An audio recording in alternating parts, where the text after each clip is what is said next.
Hello guys, तो welcome back to my YouTube channel. तो बिना किसी देर के हम लोग नया एपिसोड शुरू करते हैं। ये स्टोरी शुरू होती है एक कार के लड़ने के साथ। और कोई पूछता है कि अपने बॉस को बचाया नहीं, वो सीपीआर दे रहा है, लेकिन अनश्योर है कि वो सच में चाहता भी है कि उसकी बॉस वापस जिंदा आए। ये इसलिए क्योंकि उसने उसे 996 शेड्यूल में काम करवाया था, बेसिकली सुबह 9 बजे से रात 9 बजे तक 6 दिन का काम। इसी वजह से उसे मरते हुए देखते वक्त वो सोचता है कि शायद ये बॉस के बुरे कर्म का नतीजा है। वो उसे उठाना शुरू करता है, लेकिन सोचता है कि अगर अभी मदद करेगा तो शायद कुछ अच्छा पुण्य मिल जाए। वो उसके सॉफ्ट लिप्स के तरफ बढ़ता है जब अचानक एक गोल्डन लाइट हेवन से आती है और उस औरत के अंदर घुस जाती है। प्रोटोगेनिस्ट कंप्लेन करता है कि अगर वो मर गई तो वो अपने लेबर राइट्स का हिसाब किससे लेगा। साथ ही वो ये भी बोलता है कि उसने कभी इमेजिन नहीं किया था कि उसके लिप्स इतने सॉफ्ट और स्वीट होंगे। इसी वक्त वो अपनी आंखें खोलती है और प्रोटोगेनिस्ट ब्लश करता है जब वो पूछती है कि तुम मरना चाहते हो क्या। तभी एक सिस्टम मैसेज अपीयर होता है जो बताता है कि उसने सक्सेसफुली इम्प्रेस को डराया है और डिवाइन अपीयरेंस और एक गोल्डन शील्ड विथ 31 यूजेस कमा लिया है। प्रोटोगेनिस्ट कंफ्यूज हो जाता है और सोचता है कि ये सिस्टम वॉइस कहाँ से आ रही है। तभी एक लैग उसकी तरफ आती है, लगता है कि उसे किक मिलने वाली है, लेकिन उसकी जगह वो क्रूअल चोटाई का शिकार होता है। प्रोटोगेनिस्ट जियोजित्सु का यूज करके स्केप करता है और अपने डेंजरस बॉस से दूर भागता है। बॉस कहती है कि अब उसे डिवाइन पनिशमेंट फेस करनी पड़ेगी, लेकिन प्रोटोगेनिस्ट कंफ्यूज है और पूछता है कि ये सब क्या हो रहा है। वो एक्सप्लेन करता है कि वो बस बेहोश हो गई थी क्योंकि उसके सर पर लग गया था, और वो पूछता है कि अब वो क्या कर रही है। लिन को अजीब लगता है कि वो अपनी ट्रू एनर्जी का यूज नहीं कर पा रही है। जब वो क्रूअल चोटाई फेस कर रहा होता है, वो कहता है कि उसे हॉस्पिटल जाना चाहिए, स्पेशली क्योंकि एम्बुलेंस जल्दी नहीं आएगी। साथ ही वो सोचता है कि उसे वापस काम पर जाना है, लेकिन ये भी बोलता है कि जो कुछ उसने किया उसका एक्स्ट्रा पेमेंट तो बनता है। लिन अपने हाथ को घूर रही है, कंफ्यूज होकर ये समझने की कोशिश करते हुए कि कहाँ है और क्यों उसकी सारी एनर्जी गायब हो गई है। थोड़ा वक्त बीत जाता है और अब हम प्रोटोगेनिस्ट के घर में हैं। वो एक थका देने वाले दिन के बाद घर आया है और सिर्फ रेस्ट करना चाहता है। जब वो घर के अंदर आता है तो वो देखता है कि उसका मोटू दोस्त अपनी नेचुरल हैबिटेट में बैठा है। प्रोटोगेनिस्ट पूछता है कि क्या कुछ खाने के लिए बचा है, लेकिन दोस्त सिर्फ इतना बोलता है, इविल बॉस ने तुझे एग्जॉस्ट कर दिया क्या। अचानक दोस्त शॉक हो जाता है और अपने हाथ से कैंडिस गिरा देता है। प्रोटोगेनिस्ट कंफ्यूज्ड होके पूछता है कि क्या प्रॉब्लम है। तभी बॉस घर के अंदर आती है और कहती है, क्या इस केज को तुम अपार्टमेंट कहते हो। प्रोटोगेनिस्ट गुस्से में पूछता है कि वो यहाँ क्या कर रही है, जबकि उसका दोस्त कमेंट करता है कि अगले टाइम लड़की लाने से पहले नोटिस दे दिया करो। बॉस भी कंफ्यूज लगती है और कहती है कि अगर वो केयरफुल नहीं रहा तो डिवाइन पनिशमेंट झेलनी पड़ेगी। दोस्त और भी ज्यादा कंफ्यूज हो जाता है। तभी बॉस लॉविस का हाथ पकड़ लेती है और कहती है कि चलो मेरे साथ। प्रोटोगेनिस्ट देखता है कि वो खून से सुनी हुई है और उसके कपड़े फटे हुए हैं, तो दोस्त एज्यूम करता है कि दोनों कुछ प्रोविडेंट मजा ले रहे हैं। हमारे प्रोटोगेनिस्ट लव इस बॉस से कहता है, देखो मैं तुम्हारा सबऑर्डिनेट्स हूँ, लेकिन इसका मतलब ये नहीं कि तुम मेरी रेस्ट टाइम बर्बाद कर सकती हो। तभी लिन कहती है कि उसकी बातों से लगता है कि वो उसका डिस्पाइल है। लिन एक्सप्लेन करती है कि वो अंडरवर्ल्ड की एक इम्प्रेस है जो 3000 साल तक कल्टीवेट कर रही थी ताकि वो ह्यूमंस और गॉड्स का रियल में असेंड कर सके। अब वो ये समझने की कोशिश कर रही है कि वो कहाँ है और अपनी एनर्जी क्यों यूज नहीं कर पा रही। लोविश कंफ्यूज होकर सोचता है कि शायद वो पागल हो गई है, लेकिन फिर वो एडमिट करता है कि वो भी नॉर्मल नहीं है और कहता है कि अर्थ के इमरजेंसी इंटेलिजेंस के बाद उसने कुछ कल्टीवेटर्स के बारे में सुना था, लेकिन वो बहुत रेयर होते हैं। जैसे वो ये बात सोच ही रहा होता है, लिन उसकी तरफ हाथ बढ़ाती है और कुछ करने वाली लगती है। लिन उसे घूंटने की कोशिश करती है और लविस घबरा के उसे शांत होने की भीख मांगता है। लिन ध्यान से देखती है और कहती है कि उसमें जस्टिस अलायंस की ऑरा नहीं है। हमारा बॉय फिर से उस क्रेजी औरत से दूर जाने की कोशिश करता है, लेकिन पैडॉन के पीछे 3 सस्पिशियस आदमी एक दूसरे से बात कर रहे होते हैं कि वो सही इंसान है। उनमें से एक कहता है कि उन्हें इंश्योर करना होगा कि ये सब एक रॉबरी लगे। तभी लिन बोलती है कि उसने सुन लिया है कि कोई उनकी बातें सुन रहा था, और डिक्लेयर करती है कि उन लोगों को डिवाइन पनिशमेंट मिलेगी। तभी वो 3 प्रोडक्टिव मेंबर ऑफ सोसाइटी सामने आते हैं और बोलते हैं कि उन्हें एक्सपर्ट नहीं था कि उनका पता इतनी आसानी से चल जाएगा।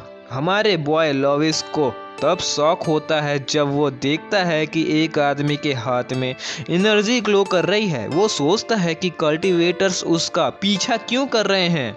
आदमी कहता है, तुम्हें शर्म नहीं आती, लेकिन तुमने वो चीज़ें देख ली जो तुम्हें नहीं देखनी चाहिए थी, और फिर उस पर हमला करने के लिए आगे बढ़ता है। अब जहन्नम जाने के लिए तैयार हो जाओ।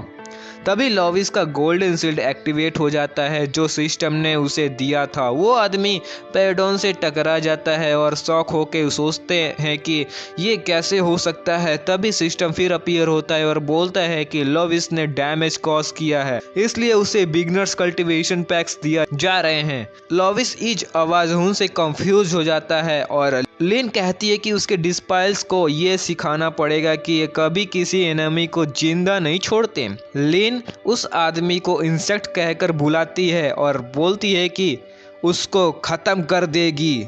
वो अपनी एक पावरफुल किक मार के एक आदमी को लिटरली गायब कर देती है और कहती है कि कभी कभी फिजिकल स्ट्रेंथ काफ़ी होती है। इसी बीच लविस रियलाइज करता है कि उसके पास अब सिस्टम है और ये सिस्टम इस अजीब औरत से कनेक्टेड लगता है।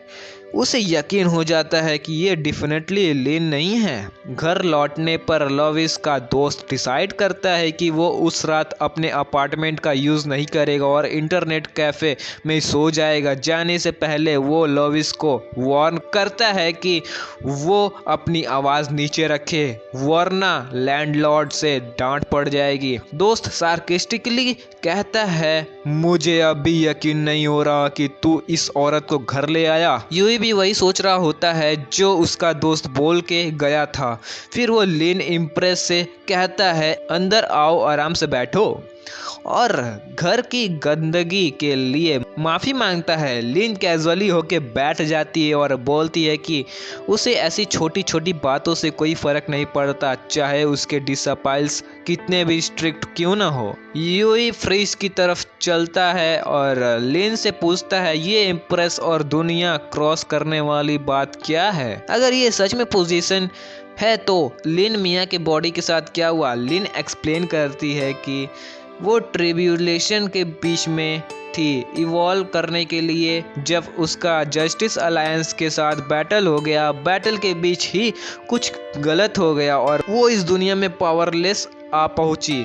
यूई उसे पूछता है कि वो बार बार इस अलायंस का जिक्र क्यों कर रही है और क्या वो उसके एनिमीज हैं। लिन गुस्से में रिस्पॉन्स करती है कि वो लोग एक हाइपोक्रेटिस का ग्रुप है जो राइटियस होने का दिखावा करती हैं, लेकिन असल में बिल्कुल डिसगस्टिंग है। मुझसे लड़ना चाहते हैं तो उन्हें एक खून की नली में बदल देना चाहिए। फ्रिज के पास खड़ा यूई ये सब सुनता है और सोचता है कि ये औरत एक टेररिस्ट जैसे लग रही है। फिर वो उसे एक गिलास पानी देता है और कहता है कि इस दुनिया को कैसे काम करता है ये समझाने की कोशिश करो। वो एक्सप्लेन करता है कि दुनिया में मैजिक और एक्सट्रीमली एडवांस टेक्नोलॉजी दोनों हैं। लिन क्यूरियोसिटी के साथ मैजिक के डेमोन्स्ट्रेशन देखती है और उस पावर से इम्प्रेस्ड होती है, लेकिन तब यूई उसे स्पेसशिप्स और प्लैनेट्स को एक्सप्लोर करते हुए दिखाता है। वो लिन को वार्न करता है कि इस दुनिया में कुछ लोग ऐसे हैं जो एक फिंगर के फ्लिक से उसे और पूरे प्लैनेट को डिस्ट्रॉय कर सकते हैं। लिन उन इमेज को घूरती हुई शौक होके पूछती है, क्या ये सच में पॉसिबल है? यूही कंफर्म करता है और कहता है, तुम्हें यह समझाना होगा कि तुम्हारा पर्सनल कल्टीवेशन इस फोर्सेस के सामने कोई चांस नहीं रखता। यूही उसे समझाता है कि वो इस दुनिया में किसी को नुकसान ना पहुंचा है, क्योंकि इसका अंजाम बहुत ही सीरियस हो सकता है। तभी लिन अचानक खड़ी हो जाती है और कहती है कि इस दुनिया की एनर्जी काफ़ी स्केर्स लगती है। फिर वो अपना हाथ यूही के माथे पर रखती है और कहती है, तुम्हारी एप्टीट्यूड तो सबसे बेहतरीन है जो मैंने कभी देखी है। यूही को लगता है कि शायद ये सिस्टम के साथ कनेक्टेड कुछ बात है।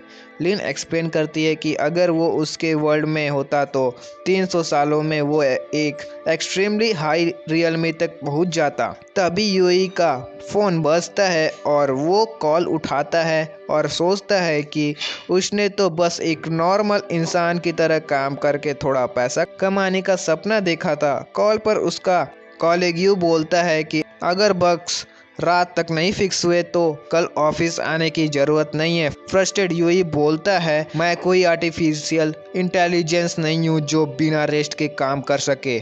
इवन लिन कमेंट करती है कि इतनी लेट तक काम करना स्लेवरी के बराबर है। वो मेंशन करती है कि उसके वर्ल्ड में एक बार एक ब्रिज रिपेयरमैन ने कुछ सिमिलर किया था तो उसने उसे काट कर टुकड़े टुकड़े कर दिया। यूही शॉक और कंफ्यूजन में पड़ जाता है क्योंकि लिन ने ये बात इतनी कैजुअली बोल दी। फिर लिन कहती है कि ऐसी छोटी बात के लिए मुझे मर्डरर बुलाया गया, ये तो बिल्कुल समझ नहीं आता। तभी वो मुड़कर एक स्माइल के साथ कहती है, लेकिन इसका क्या फ़र्क पड़ता है, वो लोग मुझे हरा नहीं सकते। यूही सोचता है कि लिन शायद इतनी बुरी नहीं है जितनी लगती है। उसके अकॉर्डिंग लिन एक डिस्टोपियन वॉरियर की तरह लगती है, कोई जो सही के लिए लड़ता है। फिर वो लिन से पूछता है कि क्या उसका फ़ोन अभी भी काम कर रहा है, क्योंकि ये डेली लाइफ के लिए इम्पोर्टेंट है। लिन अपने पॉकेट से फ़ोन निकालती है और पूछती है कि क्या ये सच में इतनी ज़रूरी है, मुझे इसमें कुछ मैजिकल फील नहीं हो रहा। फिर वो फ़ोन उसके हाथ में देते हुए कहती है, यही है ना तुम्हारा मतलब। प्रोटोगेनिस्ट कहता है, ये फ़ोन काफ़ी महंगा और अच्छा है क्योंकि कार एक्सीडेंट के बाद भी ये अब तक ठीक है। फिर यूही लिन का हाथ पकड़ता है और कहता है, चलो अब तुम्हें सिखाता हूँ कि इसे कैसे यूज़ करते हैं। वो उसका फिंगरप्रिंट फ़ोन स्क्रीन पर लगाता है और एक्सप्लेन करता है कि फ़ोन अनलॉक कैसे करते हैं। लिन तुरंत लाल पड़ जाता है और उसे प्रिवेंट बुलाती है जो पनिशमेंट डिजर्व करता है। अगले सीन में यूई के लिए एक डिलीवरी आती है। लिन हवा को सूंघती है और पूछती है, ये इतनी स्पाइसी स्मेल क्यों कर रहा है। यूई उसे खाना ऑफर करता है और कहता है, चलो मीट ट्राई करो। लिन क्यूरियोसिटी के साथ मीट का एक पीस उठाती है और अपने मुंह में डालती है। जैसे ही वो टेस्ट करती है, स्टार्टलेट हो जाती है और बोलती है, ये तो उतना डेंजरस नहीं जितना मैंने सोचा था। फिर वो कमेंट करती है कि इस मीट का टेस्ट ड्रैगन के ब्रीथ जैसा लगता है। वो पूछती है, लोग सच में ऐसा कुछ खा लेते हैं? यूई उसे मस्ती में पूछता है, तुम्हारे वर्ल्ड में कुछ सिमिलर नहीं है। लिन एक्सप्लेन करती है, वहाँ स्पाइसेस यूज होते हैं पर कुछ भी इतना ज़्यादा स्पाइसी नहीं होता। यूई स्माइल करते हुए बोलता है, ये अमेजिंग है कि सिविलाइजेशंस कितनी अलग हो सकती है। फिर वो कॉक का एक कैन उठाता है और कहता है, ये दिखने में पॉइजन जैसा लगता है पर ये टेस्ट और फ्लेवर को और इनहेंस करेगा। ये काफ़ी टेस्टी होता है। वो एक सिप लेता है दिखाने के लिए कि ये पॉइजन नहीं है। लिन भी सिप लेती है पर उसे टेस्ट पसंद नहीं आता। वो पीछे लीन करके करती है, ये तो मेरे मुंह में अजीब सी सेंसेशन और स्टमच में टिंगलिंग कर रहा है। यूही उसे वार्न करते हुए कहता है, अगर तुम एक साथ पी लोगी तो ब्रफ कर लोगी। जैसे ही वो वार्निंग देता है, लिन अप्रेंटली ब्रफ कर लेती है। फिर वो बोलती है, ये टेस्ट बीटर और स्वीट दोनों लगता है, जो काफ़ी अच्छा है। वो अपने डिस्पाइल्स के याद करते हुए कहती है, उनका कहना था कि किसी भी पॉइजन से डरना चाहिए पर उन्हें समझाना चाहिए कि ये पॉइजन्स मेरी बॉडी को टेम्पर करेगा। टेम्पर का मतलब वो स्ट्रेंथ बढ़ाना नहीं, बस बॉडी को एडजस्ट करना समझती है और सोचती है कि उसके डिस्पाइल्स खुश होंगे। यूही मस्ती में पूछता है, सच में इतना अच्छा लगा? लिन स्माइल के साथ एक्सप्लेन करती है कि वो बस सेट के कुछ अच्छे मोमेंट्स याद कर रही थी। जब यूही खाना पैक करने की कोशिश करता है, लिन उसका हाथ पकड़ लेती है और कहती है, वरी मत करो, मैं टॉलरेंस डेवलप कर लूंगी। यूही फिर से वार्न करता है, केयरफुल रहना, टॉक्सिक्स एक्यूमुलेट हो सकते हैं। पर लिन एक्साइटेडली बोलती है, एक इम्प्रेस इतनी छोटी सी चीज से डर नहीं सकती, और वो एक और बाइट ले लेती है। पर अगले सीन में लिन क्लेम करती है कि ये मीट इतना स्पाइसी भी नहीं था जितना पहले लगा था। थोड़ी देर बाद अपने अजीब तरीके से वो यूई से पूछती है, तुम्हारा फेवरेट ड्रिंक क्या है? तभी यूई उसे कहता है, ज्यादा जिद्दी मत बनो। इसी बीच यूई का फोन फिर से बजता है। फोन पे फिर से उसका बॉस उसे स्कोल्ड करता है और पूछता है, बग्स अब तक फिक्स क्यों नहीं हुए? बॉस वार्निंग देता है कि अगर कल सुबह तक काम पूरा नहीं हुआ तो वापस आने की कोई जरूरत नहीं है। पर यूई कॉन्फिडेंटली सोचता है, ये बॉस मिस लिन के अंडर काम करता है, अब मैं फिक्र नहीं करूंगा। वो लिन की तरफ देखता है, जो फिजिकली तो वही है, पर यूई जानता है कि अब साउल अलग है। सीन अगले दिन पे शिफ्ट होता है। यूई लिन को समझा रहा होता है कि दुनिया कैसे काम करती है। लिन रिस्पॉन्स करती है, मुझे सब समझ आ गया है। वो कहती है कि एलिवेटर एक ऑटोमेटिक स्टेयरकेस की तरह है जो खुद चलती है। यूही उसकी तारीफ करता है और रिमाइंड करता है, ऑफिस में सब तुम्हें बॉस लिन बुलाएंगे, इसलिए ध्यान रखना। लिन कॉन्फिडेंटली एज्योर करती है, समझ गई, तुम टेंशन मत लो। जैसे ही एलिवेटर के डोर्स खुलते हैं, एक ब्लॉन्ड लड़का अंदर आता है और कंप्लेन करता है कि सियाओ की कितनी क्रूएल है। वो लिन के पास जाके कहता है, मुझे एक्सीडेंट के बारे में पता चला, पर ये देखकर खुशी हुई कि तुम ठीक हो। वो उसके लिए स्पेशल ब्रेकफास्ट लेके आया होता है और ऑफर करता है। तभी लिन यूई की तरफ मुड़ के पूछती है, ये कौन है? यूई एक्सप्लेन करता है, ये एक लड़का है जो तुम्हारा फॉर्मर शूटर है, जो इस बिल्डिंग का ओनर का बेटा है और सब लोग इसे इडियट मानते हैं। ब्लॉन्ड लड़का यूई की तरफ घूरता है और कहता है, अगली बार इसे एलिवेटर में अकेला छोड़ना। तुम जैसे स्माइली इंसान को उसके पास होने का हक नहीं है। पर लिन उसकी बातों को कम्प्लीटली इग्नोर करती है। यूई लिन से सजेस्ट करता है कि ऑफिस के लिए लेट मत हो, चलो जल्दी चलते हैं। तभी एक चबी लड़का भाग कर आता है और कहता है, अच्छा है बॉस फाइनली आ गई। फिर वो लिन को सजेस्ट करता है, आपको यूही को फायर कर देना चाहिए, क्योंकि कल और चबी लड़का लिन को कहता है, यूही ने कल का काम पूरा नहीं किया और सिर्फ आपकी बुराइयां कर रहा था। यूही धीरे से लिन के कान के पास झुक कर कहता है, ये वही आदमी है जो रात भर मुझे कॉल कर रहा था। लिन उस चबी लड़के की तरफ मुड़कर कहती है, मुझे तो लगता है कि जो मेरी रेपुटेशन खराब कर रहा है वो तुम हो। वो लड़का शर्मिंदा होके कहता है, मैं कभी ऐसा नहीं कर सकता, ये यूई झूठ बोल रहा है। लिन उसके जवाब में बोलती है, मैं यूई के साथ पूरी रात बिताई है, मुझे अच्छे से पता है कि ये कौन कर रहा था। ब्लॉन्ड लड़का और चबी लड़का दोनों ही इस सिचुएशन को लेकर बिल्कुल कंफ्यूज्ड होते हैं।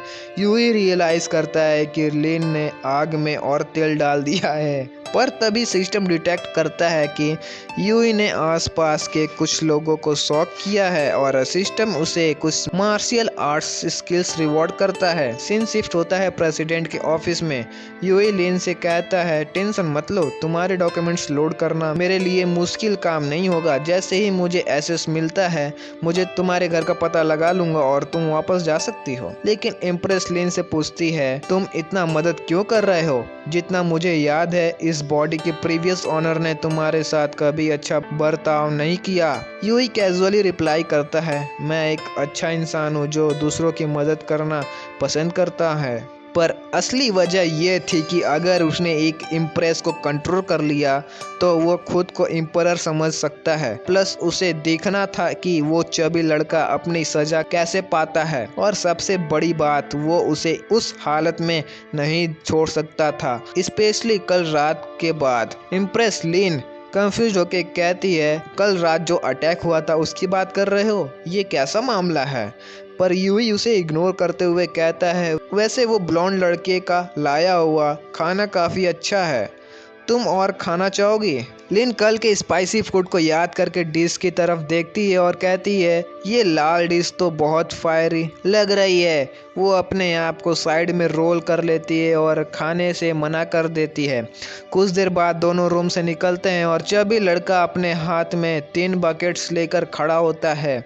यूई रिस्पॉन्स करता है बाथरूम के बाहर से, हाँ सब तैयार है, कपड़े वार्डरोब से निकाल दिए हैं, तुम्हारे लिए ठीक रहेंगे। इम्प्रेस अभी भी बात ले रही थी, तुम्हें तो शुक्र मनानी चाहिए कि मैं इतनी दयालु हूँ, तुम अभी तक जिंदा हो, और अगर एक और बार कंप्लेन किया तो तुम्हारे ऊपर 10 घंटे का एक्स्ट्रा काम डाल दूंगी। यूही अपने मन में सोचता है कि लगता है अब मेरा असली पनिशमेंट शुरू हो रहा है। तभी सीन शिफ्ट होता है और सान ऑफिस में आकर लिन से पूछता है, वो यूही तुम्हारे ऑफिस में क्या कर रहा था? तुम्हें उस गरीब, बदतमीज और अजीब सी स्माइल वाले आदमी से दूर रहना चाहिए। इम्प्रेस लिन उसकी तरफ एक ठंडी नज़र डालती है। सान तुरंत अपने लफ्ज़ बदलने की कोशिश करता है, मेरा मतलब था वो बंदा आपके स्टैंडर्ड के लायक नहीं है। लिन बहुत ज़्यादा इंटेंस हो जाता है और सान तुरंत अपोलाइज करता है कि मुझे माफ़ करना, आप जो सोच रही हैं वो सही होगा। वहीं यूही कैजुअली बोलता है, वैसे ब्रेकफास्ट तो काफ़ी मज़ेदार था, थैंक्स बॉस। यूही एक स्मिरी के साथ चल दिया, इम्प्रेस और सान को पीछे छोड़ते हुए। लिन ठंडे लहजे में सान से बोली, हमें प्राइवेट मैटर्स हैंडल करने हैं, तुम्हें उनसे मतलब नहीं होना चाहिए। सान जो क्लियरली क्यूरियस और जेलियस लग रहा था, अपने आप से बोला, प्राइवेट मैटर्स? ये यूही क्या करने की कोशिश कर रहा है? दूसरी तरफ यूही को याद आया कि सिस्टम उसे लोगों को शॉक करने के लिए रिवॉर्ड देता है। उसने सोचा, अगर सान का चेहरा और शॉक कर दूं तो शायद मुझे और नया रिवॉर्ड मिलेगा। फिर सीन शिफ्ट होता है एक लग्जरियस नाइबरहुड में, सानर मंसियन के पास। यूही कॉम्प्लीमेंट के साथ इम्प्रेस से बोला, लगता है तुम्हें फ़ोन चलाना काफ़ी अच्छे से समझ आ गया है। इम्प्रेस लिन को रिप्लाई करती है कॉन्फिडेंटली, इस नए दुनिया में एडेप्ट करना मेरे लिए नेचुरल है। जैसे ही घर का दरवाज़ा खुलता है, यूही अंदर आते ही कमेंट करता है, ये घर उतना ही लग्जरियस है जितना मैंने सोचा था। वो किचन अप्लायंस की तरफ देखते हुए कहता है, यहाँ सब कुछ टॉप नॉच है, वैसे कभी मौका मिले तो तुम्हें इसका यूज़ करना सिखा दूंगा। लिन हंसते हुए बोलती है, इसकी जरूरत नहीं है, मैं अपनी जिंदगी में कभी खाना नहीं बनाया। फिर यूही उसे बाथरूम दिखाता है। लिन थोड़ी क्यूरियस होकर बोलती है, ये अजीब है, सब हाइजीनिक काम एक ही जगह पे करते हैं। यूही उसे समझाता है कि टॉयलेट और शावर कैसे यूज़ करते हैं। लिन इम्प्रेस्ड होके बोलती है, अच्छा तो तुम लोग ये सब ऐसे मैनेज करते हो? वो डिक्लेयर करती है, मैं अब एक बात लूँगी, तुम जाके कपड़े ले आओ। मुझे यकीन है इस बॉडी के प्रीवियस ओनर ने कुछ तो कपड़े यहाँ छोड़े होंगे। यूही वार्डरोब खोलता है और कपड़ों को देखकर मटर्स करता है, वो मुझे लगा था कि मेरा बॉस थोड़ा फॉर्मल होगा, पर ये तो अलग ही टेस्ट है। वो एक आउटफिट चॉइस करता है जो लगता है परफेक्ट फिट होगा और लाउडली बोलता है, सब रेडी है। बाथरूम के अंदर से लिन कहती है, बहुत बढ़िया, तुम बस यहाँ छोड़ो और बाकी मुझे संभालने दो, क्योंकि उसे लगता है कि उसे ठंड लगने वाली है। लेकिन यूही की चिंता कुछ और ही है, अब वो कैसे उसे मॉडर्न कपड़े पहनने सिखाएगा। वो उसे कपड़े देता है और कहता है कि फोटोज देखकर सही तरीके से पहने, गलत तरीके से मत पहनना। वो जवाब देती है कि वो इतनी बेवकूफ़ नहीं है और वो उसे ताने मारना बंद करे। डिज़ाइन थोड़ा अजीब लगता है, पर उसे सिर्फ एक चीज़ अजीब लगती है, ये स्ट्रिंग भी कपड़ा कैसे हो सकता है। तभी यूही लिविंग रूम में टीवी देख रहा होता है। वो उसे बुलाता है और एक हिस्टोरिकल डॉक्यूमेंट्री देखने के लिए कहता है। उसका प्लान है कि उसे ह्यूमन इवोल्यूशन और इंडस्ट्रीज का क्रिएचर के बारे में सब कुछ समझाए। वो उसके पास बैठ जाती है और कहती है उसे क्यूरियोसिटी है। लेकिन कुछ देर बाद वो सो जाती है। प्रोटोगनिस्ट इरिटेट हो जाता है और वो इंटरेस्टेड होने का क्लेम कर रही थी, लेकिन 10 मिनट भी नहीं टिक पाई। वो उसे ब्लैंकेट से देखने जाता, लेकिन लगता है कि उसे कुछ सीन हो जाता है और वो ब्लैंकेट को स्लैश कर देती है। वो कंफ्यूज हो जाता है, स्पेशली क्योंकि वो अभी भी सो रही होती है। धीरे धीरे वो एक पेपर का पीस उसके पास ले जाता है और वो फिर उसे स्लैश कर देती है। उसे शौक लगता है कि उसके पास इतना शार्प अलर्ट सिस्टम है जबकि वो सो रही होती है, इसलिए वो सोचता है कि उसे दूर रहना ही बेटर होगा क्योंकि ये थोड़ा डेंजरस लग रहा है। फिर वो बैठ जाता है और अपनी सिस्टर से मिले आइटम्स को चेक करना शुरू करता है। उसके बाद वो एक फिश टेक्निक प्रैक्टिस करना शुरू करता है जो उसने ली थी। उस टेक्निक का नाम हेवनली फिस्ट ऑफ डेल था। काफ़ी प्रेटेंटियस लगता है। वो कुछ कॉम्बैक्ट स्टेंस एज्यूम करता है और उसे लगता है जैसे उसका बॉडी जल रहा है। उसका चेस्ट टाइट होने लगता है और उसका दिल ऐसे धड़क रहा होता है जैसे एक्सप्लोड होने वाला हो।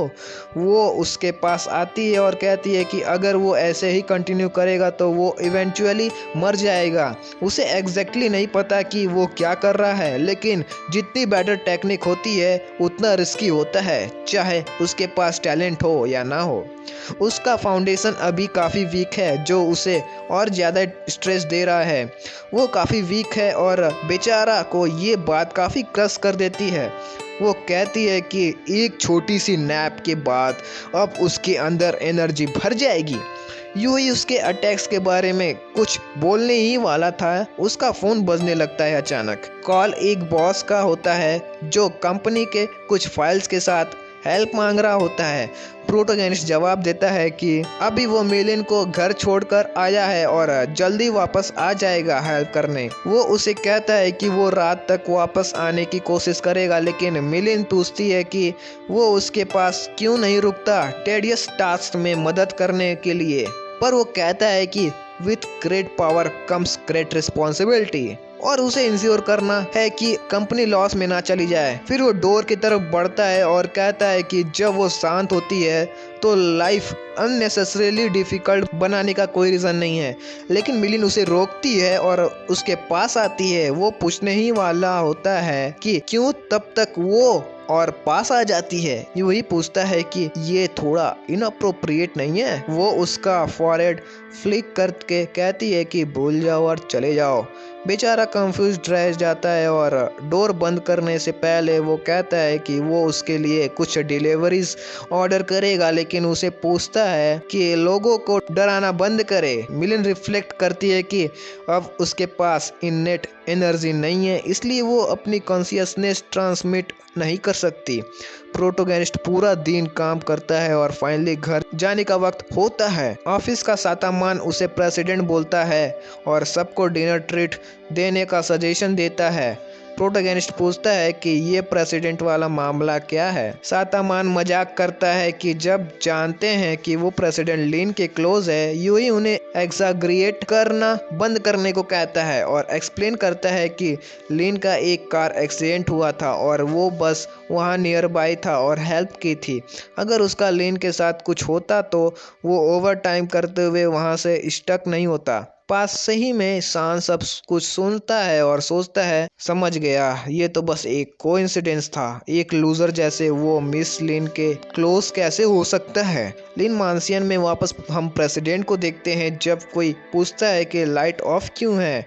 इम्प्रेस गुस्से से मुड़ती है और कहती है कि अब उसे कॉन्सिक्वेंस फेस करने होंगे, लेकिन प्रोटोगनिस्ट बस खाना टेबल पर रख कर पूछता है क्या हुआ।